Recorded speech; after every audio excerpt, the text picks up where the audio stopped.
थाना आईआईसी अजय कुमार राहुल विरुद्ध में संगीन अभियोगटी आम डीजी को प्रदान कलु आ सहित आम सीपी को जनइलु कमिशनर पुलिस को जनइलु आ डीसीपी 4 दिन तले जानी जे आज्ञा देखंतु कटक बादामबाड़ी छक पाखरे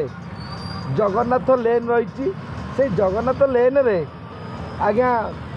देहजीवी माने व्यवसाय करते तो सीटू रेड हैंड रे धरा पड़ते 27 तारिख रे तो तांको आईआईसी आनिला परे कौन तांको अनुकंपा पाईगले तांको आज्ञा पुणी छाड़देले तो तांको छाड़देला परे पुणी से गले 2 दिन पर पुणी आरंभ कले पुणी जो लोकाल लोक जो अभियोग कले पीसीआर जाकि पुणी रेड हैंड धराला पर आज आईआईसी कहते जे आज्ञा मुझे ना केस कर बीएनएस 35 रे छाड़ देछि आगुरी जोटा 41 रे छड़ा जाउतिला एबे सेटा 35 रे छड़ा जाइछि तो आज्ञा देखंतु ओडिशावासी काली आमर मान्यवर मुख्यमंत्री महोदय कहले जे कोनोसी थाना रे जदि कोनोसी एतलाकारी जाती तांको चा पानी रो व्यवस्था करिवे तांको सम्मान देबे निज परिवार भई स्नेह श्रद्धा करिवे किंतु गोटे दिन न पुरुणु प्रथमे बादामबाड़ी आईआईसी से आज्ञा एससीपी डीसीपी सीपी डीजी मुख्यमंत्री क्या मानिया राजी नुहति जी अजय कुमार राहुल तो आज्ञा जदि देह व्यवसाय रे लिप्त थिबा व्यक्ति माने धरा पड़े आजिकाली विभिन्न ट्रेंड चलती केते प्रकार नूतन व्यवसाय नूतन कथा चली तो आज्ञा से देह व्यवसाय रे लिप्त थिबा जने लेडीकर तांकर कोठी गोटे पुओ थिला से 10th परीक्षा दौला जे आज्ञा जोटी व्यवसाय होती पुओ परीक्षा दब ना से पाठ पढ़ी पार तेणु यहाँ गोटे बाहानाबाजी यहाँ गोटे चाल थिला तेणु जिते आईआईसी महोदय यही घटनाटी को माने निजे निजे मालिक निजे कोर्ट निजे आईन मंत्री यही व्यवस्था करें भेटिलु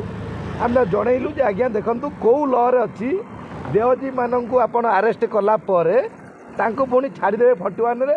बीएनएस रे 35 रे तो कौ लॉ रे देखंतु तो आज्ञा से देखई पारले नहीं से जनइले जे आज्ञा मोर उच्च पदस्थ अधिकारी कहला पर तो आज्ञा जो घर देहजी माने आरेस्ट हेले से घरटी को निश्चिंत रूपे सील करिया कथा तो आज्ञा देखंतु कटक रे एते गणमाध्यम अछंती जोटा कि सैटेलाइट रे काम करथिया व्यक्ति माननकु कौन जे दिया जाइछि संवाद धरित्री आउ ता सहित प्रमेय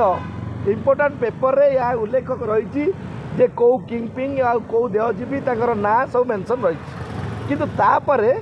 एटा टीवी चैनल को आसी पारला नहीं ठीक अच्छी आम आईआईसी पचारू जदि आपण टीवी चैनल सॉरी तांको अरेस्ट न करि पारले ताले से घरटी को सील कहीं करना तो आज्ञा से कहते मो इच्छा तो आज्ञा आईआईसी जदि इच्छा थाना चलइबे ताले मुख्यमंत्री काल जो गप देले कि कथा देले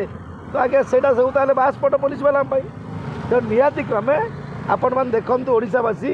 प्रथमरू जदि जोटी देहजी मानक धरा जाउची तांको छाड़ी दिया जाउची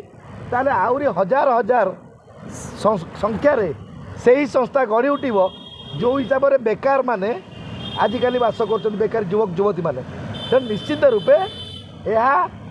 तांकर आईआईसी को ऊपर कार्यानुष्ठान ग्रहण करा आम डीजी को लेटर देके आसिलु सीपी को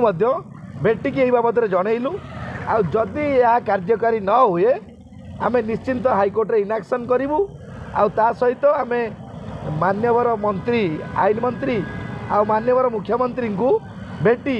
यही बाबद कहीं यही घटना घटी बोली निश्चिंत आम जनइबू तेणु यह आज आमर थिला डीजी पाखरे और सीपी पाखरे यह आमर अभियोग देकी वर्तमान आसिलु